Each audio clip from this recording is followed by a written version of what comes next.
Ghanata SHS for diversion. Our time is almost, but I will give you 2 minutes each. Let me start with the lawyer. I mean, this is not starting today. This has been there long. But how can we prevent it from going on? Exactly, and that's why it's sad to see once again. We can't be doing the same things and expect that we are moving. Like it's a no-brainer. There has to be clear lines of accountability.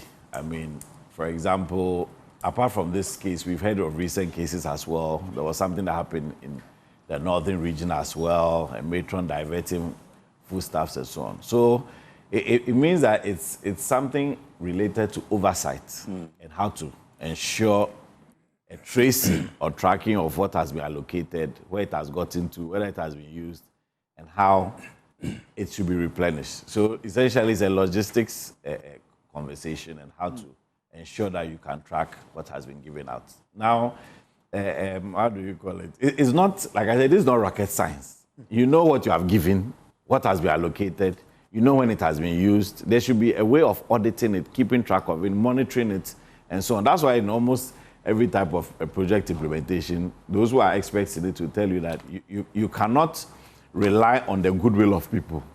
Yes, there must be a way you are constantly monitoring and evaluating what you are doing. Okay. And then verify that it is going to the right places and so on. All right. If we had more time, we could get into it, but... Wanda, how do you tackle this? No, it's been a problem for some time now.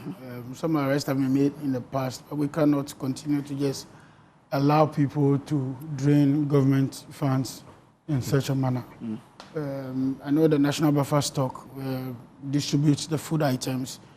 We should start having our own maybe control system in respect of warehousing to the schools, because sometimes the suppliers sometimes supply directly to the school until records keeping becomes a problem. And I think that more monitoring, a lot more will do. Our secondary schools are also in areas where, I don't know how to put it, but difficult to keep a central warehouse that does not add to transport costs in taking the items there. Sometimes it's not even the stealing, it's the wastage of getting rotten and all that in the warehouses. A good warehouse manager will know about what first in, first out kind of processes and all that. But they just dump the things in the warehouses, and when it's time to cook, they pick the one that is closest. Meanwhile, the one that is at the back is the one that arrived first. Yeah. And so even expiry dates catch up with them and all. So I think we can do better in that respect and have a proper monitoring of this. But they should be punished. I call for punishment in these areas. Dr. Bomfeh. Well, if a particular wrong, misdeed, recorded over time, goes unpunished, it becomes business as usual, and nobody feels challenged or compelled to desist, from such a thing. Sometimes I wonder why and how anyone would want to divert or appropriate to himself or herself what belongs to, a group and think that they can get away with it in a society such as ours. And when they are found out, by now I'm sure the pleadings and the begging has begun. And as usual, somebody will sit down and say, oh, yay. And it continues. Some action must be taken. Okay. And we need to be told of the punishment that this person is made to serve as a deterrent.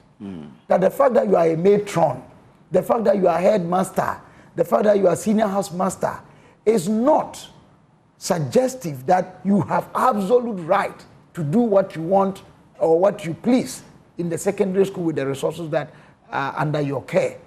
We need to do something about that and insist that whoever is appointed to that authority or that position in future is a person of proven character, integrity, record to show that this is somebody who would even commit his or her own resources in addition if we are lacking. Not someone who would want to, take advantage of the position they have to deny or take away what they have. And that's where, just to add to something that Wanda was saying, we need sometimes unannounced audits from the GES.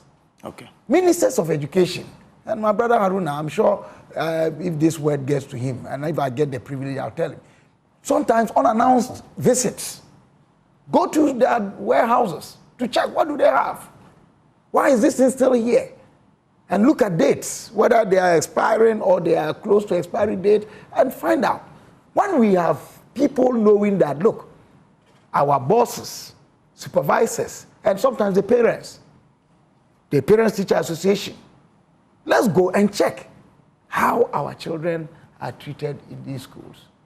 I'm sure that we will be a check on each other. Let's never forget that if we allow ourselves, we will misbehave. So we must always be a check on one another. Thank you very much. Kofi? You see, Kojo, time and again, we are reminded that corruption is not peculiar to only politicians. Except that politicians always find a way to politicize it so that the other corporates have a way of sort of running away, if I should put it. Just last week, the Minister of Finance, I think, visited a flower or so. Yes. Yeah. Where a car is gone through the portal and they've issued duty of 1 million Ghana cedis. It turns out the goods in that car, or those cars, were actually 85 million. And they have issued 1 million. And they've issued 1 million. So as they say, no. 84 million. Yes. So right now, the corruption is not. I didn't hear that. Oh, no. So a difference of 84 million. Yeah. So now the corruption is not adding 10% anymore. No. Not 10% anymore. Go across the country and see mansions that people are building. Is it 99%? So the point is, if we don't find a way to hold all citizens accountable, and Wanda and I come and sit here and politicize it. I want to politicize this issue, but for the sake of national discourse, I'll leave it. Because, Lom, the things they said when we started free SHS, this is why there's no food. This is everything. Everything was politicized to the extent that if we should even give the money to the bursars to go and buy granite paste and aponchiti and all of that. It's not true. Stop. Look, so my simple point is, look, let's go beyond the politicians. Okay. And let's hold every single Ghanaian accountable by building systems. We continue to lack in the implementation of new systems. Okay. And that is what's happening to us. All right, thank you. This one said the sophisticated nature of crimes perpetrated by senior high school students in Ghana is nothing short of alarming. And by the time they get to the tertiary level, it is at an inconceivable height. It is evident that the decline in parental control and the adoption of foreign values at the expense of our cultural heritage have contributed to this scourge. The biblical adage, quote, spare the rod, spoil the child, unquote, comes to mind. Underscoring the need for judicious discipline, it is imperative that the Central Regional Police Command makes the investigations findings public and prosecute those responsible. Our sincerest condolences to the bereaved, to those who were injured. Professor E. Bruce Amate Jr., Manche Bruce II, is Dean of Student Affairs at Takoradi Technical University. He brought in this one. I'm sure this was sent to you personally. Say again? I'm sure this was sent to you personally. Yeah. That's what I alluded to earlier about the level of sophistication. Yeah. And this one from our own brother here, Dr. Bomfeh. This is what Mrs. Elizabeth Yabuahima Boateng. The funeral is coming up on 27th February. Oh, this Friday. So this Friday to next Sunday, my family is actually in a serious mourning state. Okay.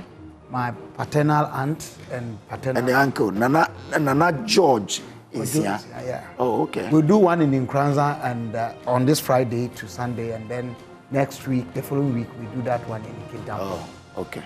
All right. So our friends are invited to come and mourn with us. Accept our condolences. Our condolences. Okay. Thank you.